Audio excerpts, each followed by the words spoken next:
Welcome back on another episode of She Does. This is Laura Moose. And Gina Joyce. And today we're here with Katie Usem. She is a mompreneur, entrepreneur behind Sisu Löyly. Thank you so much for being with us today, Katie. I'm very happy to be here. Yay! Amongst friends and fellow entrepreneurs and mompreneurs. Yeah. I know we say it in a lot of the episodes. I feel like we're all friends. So it's always fun to chat, but especially fun on the podcast. So thanks for joining us in the book and the podcast. Yes, absolutely. So tell us a little bit, for anyone who maybe hasn't been to Grand Marais, about Sisu Löyly and the saunas and the business. Yeah, so I own Sisu Löyly, a Nordic sauna business right on the East Bay of Lake Superior. Mm-hmm. And we strive to create a memorable experience for people who have been lifelong sauna fans and people who have never saunaed before. We want everyone to feel welcome and to just truly be able to unplug and relax while they spend time with us. And Lake Superior is really the star of the show. There's just something about the healing and peacefulness of it and its different moods that we just really try to do everything around that to just put the focus on the lake and on restoration and connection. And it's been a wonderful ride these last 5 years. That's wonderful. Can you take us a little bit back to where your journey as an entrepreneur started? Like, my understanding is that you guys had different jobs. I mean, you had a different job. You're from the cities. And suddenly you guys decided to move up here. How did that, came across your mind? How did you decide Grand Marais was the place for you, your husband, your family to move to and start a new journey? Like, how did that happen? A lot of different factors coming together. If you were to ask me 10 years ago, would I ever not live in or near a major city? The answer would have been no. And having worked in corporate jobs for a long time, like starting my own business in a small town, not even like on the map or on the radar. But I'm so glad that I did and that we did. We moved here. So I worked in different corporate roles, mainly in financial services, for about 16 years prior to starting this journey. And that sort of ended, partially economic conditions. The whole division of the bank I was working for closed. And so I found myself, not necessarily by my choice, but wondering, what the heck am I going to do? Yeah. This was just before COVID. And my kids were young. My husband was working in a job that had gone remote. Our kids' school went remote. And was just kind of going through some soul searching of like, what do I want to do? This isn't my choice to be in this position, but what could the future look like? And do I want to keep doing what I've been doing? I was change jobs every couple years, sometimes due to geographical moves. Sometimes I just got restless. I do get restless. And I also just found like I was never doing exactly what I was meant to do, but I was learning a lot along the way.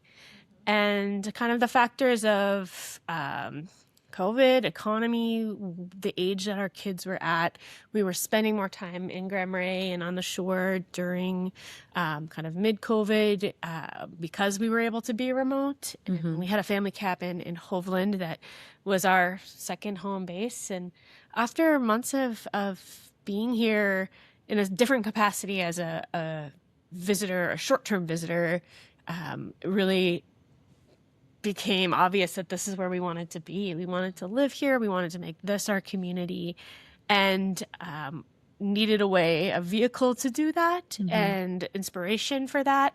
And was fortunate that my husband was able to work remote. And I was just trying to figure out what's my thing. And I had gotten interested in sauna, which is not something that I grew up with, but I had started to seek it out as just something from a wellness perspective that brought me some kind of calm and peace. And I felt better after I did it. And when I came across saunas that were in beautiful locations, that was just magic for me. And came across the property where we are now, and it's just a diamond in the rough, gorgeous location, but needed a ton of work. And the idea of kind of pairing that natural magic with sauna, a practice that has done a lot in my life, kind of just came together. All the factors were there, and Meant to be. meant to be. Yeah, took some vision, definitely. I mean, if you had seen this place Yeah. before, Because the red saunas were an old fish house. yeah, So you, Oh, I didn't know that. yeah, it was you completely probably renovated it. almost 100 years old, had a lot of charm, but you couldn't walk without falling through the boards. There was no foundation, so it was nice to look at, but not at all useful or functional. So it was a process of, how do we restore this? How do we keep the original intent and charm, but make it something that a lot of people can enjoy? Yeah.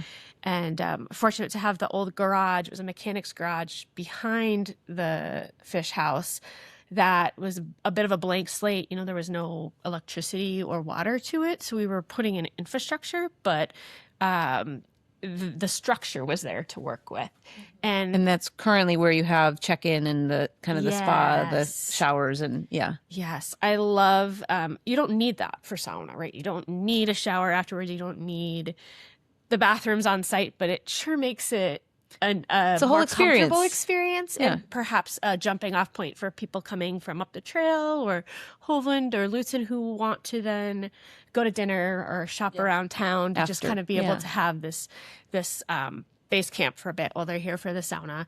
And so that was an important part. It was a lot more expensive to get started that way, but it's been something we found that our guests really enjoy and appreciate, and also gives us a place to be while our guests are in the sauna, and a place for all of the laundry and the cleaning and the dishes and all that comes with it.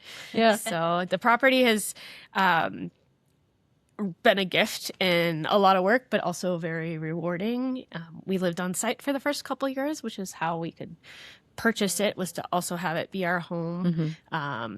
And now that's, living there really inspired us to dream about down the road, what else could we do here that's, complementary to the original saunas, complementary to the kind of the vibe of Grand Marais, and so it's been an evolution. That kind of leads into our next question for viewers is, what are you excited for next? Because we know you have big plans for that space. Do you want to share? Sure.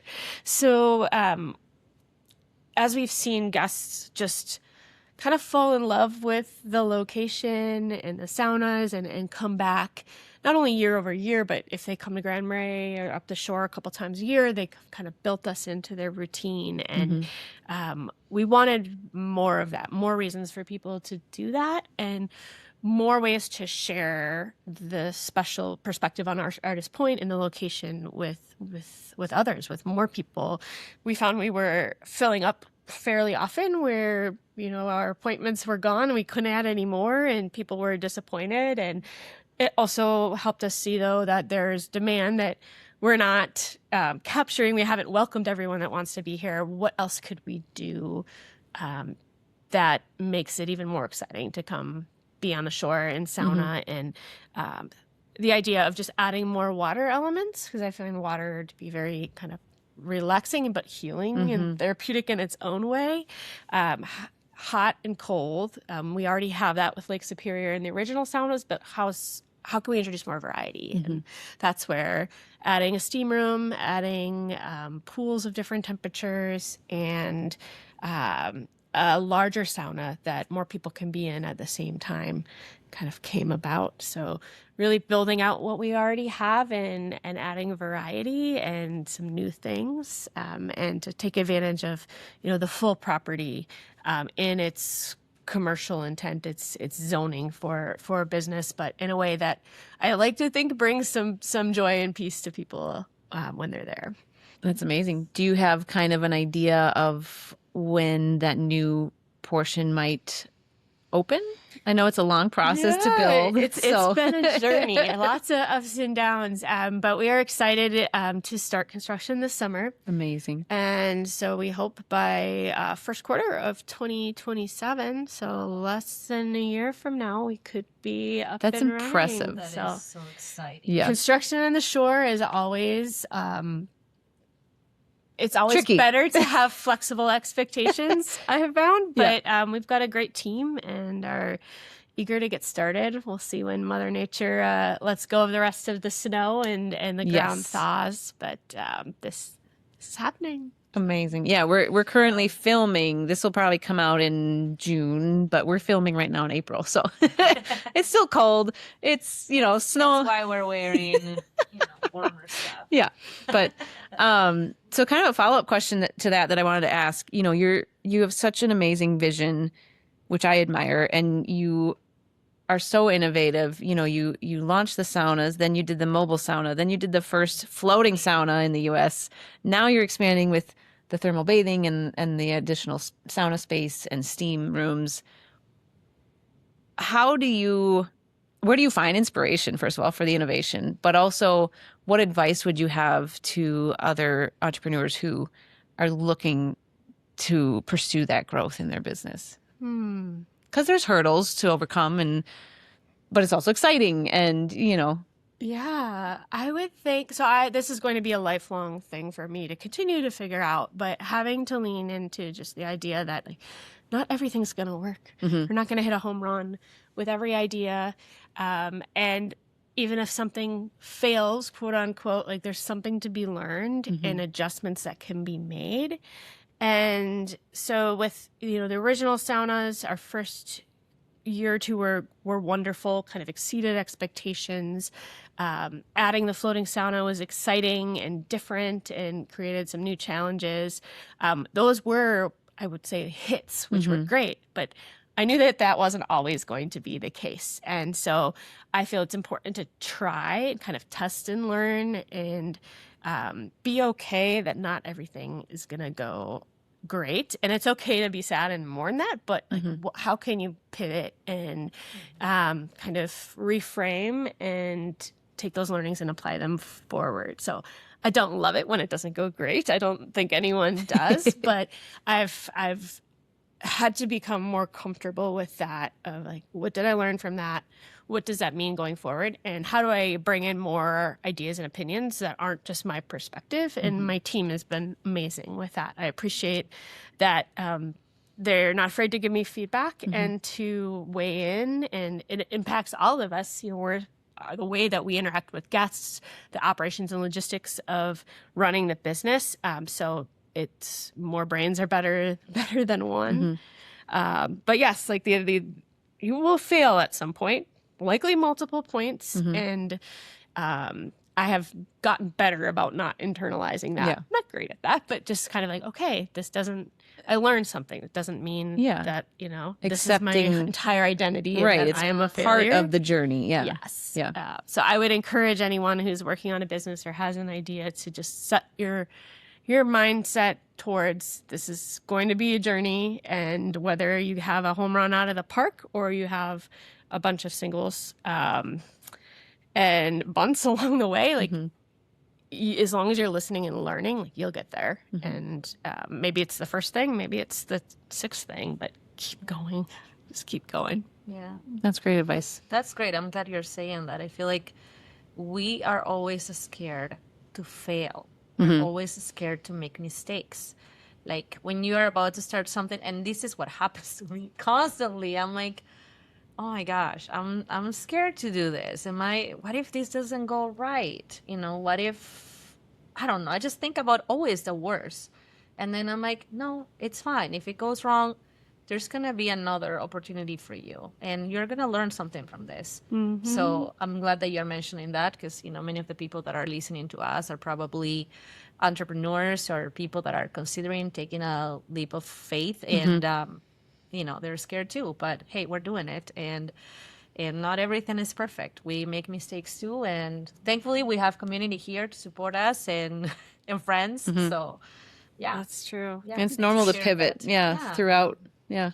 And I think that flexible thinking really is important. It's not something that's really taught, but I think through experience, you learn. And one kind of mantra this past year as we've been preparing for this expansion, I can't take credit for it. I think it's actually Moana 2. My daughter was into that for a while, but like the thought that there's always another way. If you hit a roadblock, you may not see it right away. Yeah. But like, how can you step back and think things through, get a new perspective, and find a way forward? And that doesn't, I mean, at some point you're running your head, beating your head against the wall. Like, listen to that too. Yeah. But I have found there's been probably no shortage of times along this expansion journey, maybe 100 of where I've thought like, I don't know what to do next. And that little bit of like the panic or like mourning that one way didn't work out, but just kind of bringing myself back to the idea like there's another way. I just need to find it and be open to it, and we're still chugging along. So I love it. Nice. I love that as well. And you'd mentioned your team. Your team's all women, right? Almost 7 out of 8. 7 out of 8. Okay. 7 out of 8. Kudos to the one. He's amazing. What has it? I mean, I love watching you. I've seen you post about team gatherings, and you all have the Sisu Löyly gear, and like it seems like you build such camaraderie with all of your employees. What would your advice be to someone like even myself who maybe doesn't have employees but is thinking like, hey, I think I want to maybe grow a team or hire people? Like what? Because that can be intimidating to some, and I feel like you've just done that so well. Well, and I had never managed a team of even more than 1 or 2 people at a time, so it was a learning experience, and still is a learning experience for me. I've been so fortunate to just have amazing people cross my path. I think there's just some luck and some divine intervention there of like. At the right time, I met someone or was introduced to someone that was interested in sauna or looking for work in it. And so there is hard work. I have had to put myself out there at times to hire to fill gaps. But also like the first hire or 2 are really important and worth taking your time on, because I found that almost every other teammate that we brought on has come through a recommendation or an introduction From a earlier employee or a customer. So almost all of our team first was a community sauna guest, either recurring or had been a couple times and enjoyed it. And that just, you don't have to love sauna to work with me. Not at all. However, it certainly helps when people enjoy it, and it's easy to talk about. I think when people show initiative and follow up, it's so easy to forget that next step. I've had a couple times where someone has expressed interest and I just didn't have a need in the schedule, but it was like, I'd love to talk to you in a couple months. Like things can change quickly. And a couple of my teammates did that and were the right amount of bold and forward where I didn't feel pressured or intimidated, but I was like, thank you. I need that. I want like someone who, even if it doesn't work out right away, will come back and circle back and say like, how are things looking now? And a couple of those people have been with me for more than 3 years now. So that's amazing. Yeah. They're awesome women, awesome human beings. Yeah. Just really grateful to have them with me. And I hope that there's opportunities and plan for there to be opportunities for them to take on additional responsibilities if they're interested in that as we get bigger and employee development. I mean, that's a piece of it too. Grow with us. I'm growing, and I'd love for them to grow with the organization and make sure it still feels like theirs. That part of it. Nice. That's wonderful. I'm jealous too. You've done a few like group trips. And they all look so fun. I'm like, I want to be on your team. We had a blast. We learned a lot. Yeah. And it was really important to set up this expansion. I had been to a couple of these places and felt like, yes, this this could work for us. This could be good for Grand Marais. And these places were like, you were kind of doing market research too, right? They were other bathhouses or sauna. The best possible Spas, kind of, yeah. of market research and due diligence, going to Nordic spas and bathhouses around the U.S., a couple international that were paired with other trips. But taking my team to Montreal and to Quebec City, and we went to 4 or 5 places. Like, and I think it would have been worth it just to have that team bonding experience in of itself, and we have a lot of funny memories and great memories from that trip. And I think I saw buy-in from the team, and we came back, and we've kind of, for the last 2 years since that trip, have referred back to many of those places and experiences that we had and what we liked, what didn't really work for us, and how we'd want to do it different. Sure. So it was both fun and, fun and functional, and very functional. So. Yeah, that's wonderful. Great. Yeah, that's awesome that you take care of your team and bring them along with to experience it, and they get to learn. I really appreciate that, and I'm sure they do too. I could do it without them, so I'm very, very fortunate. All right. I would like to know, when did you finally started feeling like you were someone who does this, not someone who wants to? That's a fascinating question. I would say the second week that we were open. Wow. There was about a year's worth of planning and then construction and moving up here and launching. And as construction tends to go, we didn't open reservations until we were sure that everything was going to be ready and done. So it was a couple weeks of just like, are we there yet? Are we there? No. And all of a sudden it was like on a Tuesday, it was like, yes. And flipping on reservations on Wednesday, and we had been posting on social media, so we had a small but nice following, and we actually filled up that weekend, which I think just because it was new and it was fall, so we had a lot of visitors, and that first couple shifts just felt surreal. Like I just felt like I was almost like it was a dream, but it wasn't like actually real yet. Yeah. But that second week, I was like, okay, this is what I do. This is the foreseeable future. Yeah. I started with one employee. She was wonderful, and the two of us covered the first year and a half or so. Worked a lot, guest facing, and learned a lot. And there were just things we had to figure out. Every day was new, like, I didn't think about that or haven't encountered that before. How do we kind of operationalize that in a way and make it a better experience for guests? It was till after we opened when it finally felt like this is my life for a while. And that's I love amazing. It. So. That's the best feeling. I feel like 2 weeks in is pretty quick, so I'm glad. That's awesome. I mean, I still didn't know if it was going to succeed or how it was going to go, but I felt like I was in it. And we had come too far to turn back, and there was no option other than to keep doing this. And you'd been working toward that for over a year, but it was just the second week of being open. So that's, kudos. Were there moments where you were kind of like self-doubting yourself? Oh, Have there been any moments? I just like touching base on this stuff because I always say this. People feel it more than they let on. Yeah.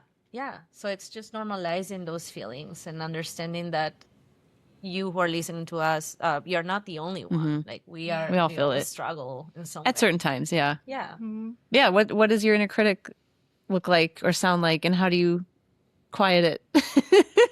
I think there's sometimes there's a little bit of like, what if it doesn't work out? Like, what then? And I've tried to reframe that as like, but what if it does? Yeah. And it's hard to get there sometimes, but I think that there's just like, it could go several different ways. And I mean, maybe even ways I have not imagined or thought ahead.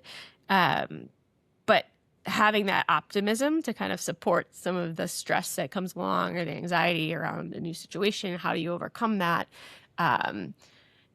it's easier the next time you face a situation like that. And also, kind of coming back to like, not everything's going to be a hit. But how it's worth testing and learning something. And it's a bummer if it doesn't go your way, but and like there's something to be learned, something to be applied. And trying to remind myself why I living here and spending time with my family and kind of reminding myself and my inner critic that like, this doesn't define me. This is something I'm doing, but it's not who I am in my entirety. Yeah. That's a great way to look at it. Yeah. Sometimes it goes better than others. We, in my family, we kind of, well, my husband kind of accidentally coined this phrase in Spanish. It's así es mi vida, which means this is my life. And it's like, that's kind of what we say to ourselves every time. It's like a pinch yourself moment. Like, this is my life. Like, look what we're doing. Look at like how lucky I feel to be in this and that it worked out. And so I think it's good to try to continually reframe it in the positive and kind of manifest more positive. So that's awesome. I like that. I like that a lot.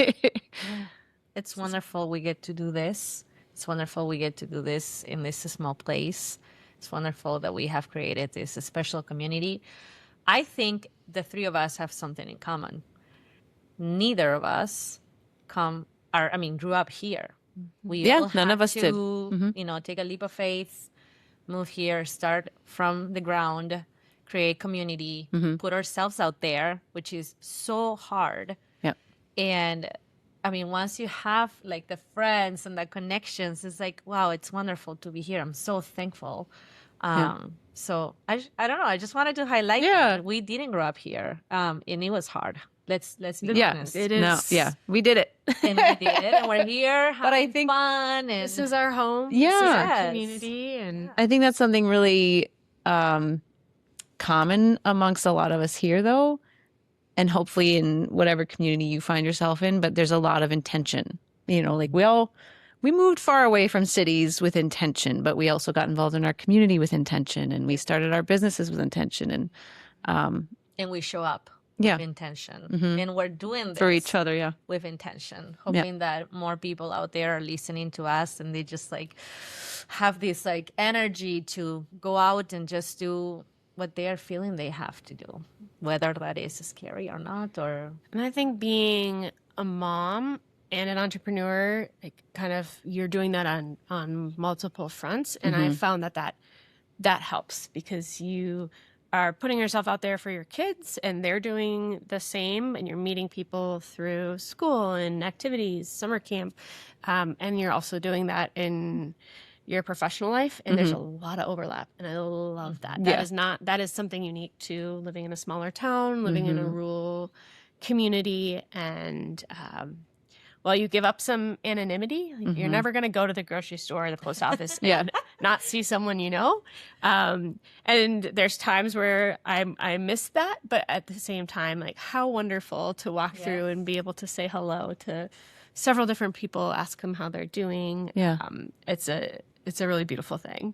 Yeah, it's like I don't want to ever go to a grocery store again where I don't know everybody there, and I'm supporting my friends and their family that own the grocery store. Shout out to Johnson's. But and then too, like another fun fact, I guess, our husbands both still work corporate remotely, which allowed us to move here, and now they're becoming buddies, which is really fun to see.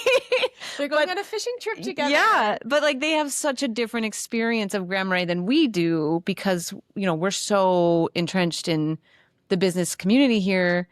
And there's, my husband jokes like I'm just in my lair on the computer. But like it's fun to see that like there's a place for everybody to come out of their shells or out of the office and connect. And it's awesome to watch. And seeing, Mug Club on Thursdays at Voyagers and just walking in and seeing you guys. Knowing everybody. And it's like, and there's lots of ways to get involved in this, in any size city or community, but especially in this town, whether it's school or volunteer boards, that's also been where we've seen a lot of these kind of connections made. And there's always overlap with professional Yes. life too. Yeah, totally. I enjoy that. I But- really like that. We were talking about someone else on a previous episode about, how to maybe anyone listening or reading the book that hasn't found that community, because I want that for everyone. It's such a good feeling to have.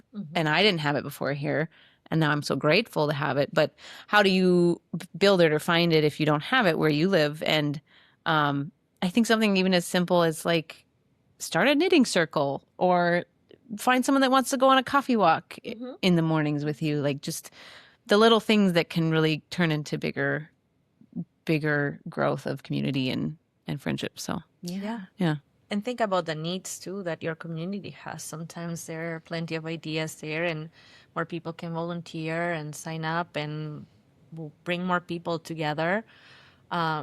I think we always in our podcast we always highlight our community. And I just have to say, as 3 people that didn't grow up here, I think we all can agree that this community is so welcoming. Is so it's like a warm hug. Like Yeah. everybody is always willing to support you, help you, be there for you, and I'm really thankful for that. I know I wouldn't be able to find this anywhere. So just wanted to say that is really, we're really lucky to be here. Shout out to Graham Marais. Yes. Okay, so final question. What are a couple fun facts about you? Let's see. I'm an identical twin sister. Very identical. It is hard to tell them apart when you see them. She's my best friend. Another fact, I lived in Cambodia for a year. Oh, I did not know that. And that was, I guess, a couple years out of school and an amazing experience. And then random, but it's on my mind because it's the end of Girl Scout cookie season. But I love peanut butter patties. Like, Yes. I have to hhide them from my family sometimes because they always like, oh, I want Thin Mints. I want all these other ones, but then they only eat. The one that you want. Yeah. So there you go. That's a good one. I love the caramel delights too. That's the one I have to hide. I'm not from here. Scouts cookies from me, that's not my thing. I'm sorry. I support them. That's okay. I Yeah. buy stuff for my children and my husband and my dad, who loves them, but not a thing. So sorry to disappoint some 2 people. months a year. It's a busy season. Yeah. Well, Katie, thanks so much for joining and being a part of not only the podcast, but also the book. We always find inspiration from you, and we're glad to be your friend. Thanks So for having me. Thank you so much. Thank you, everyone. Take care. See you on the next episode of She Does the Podcast.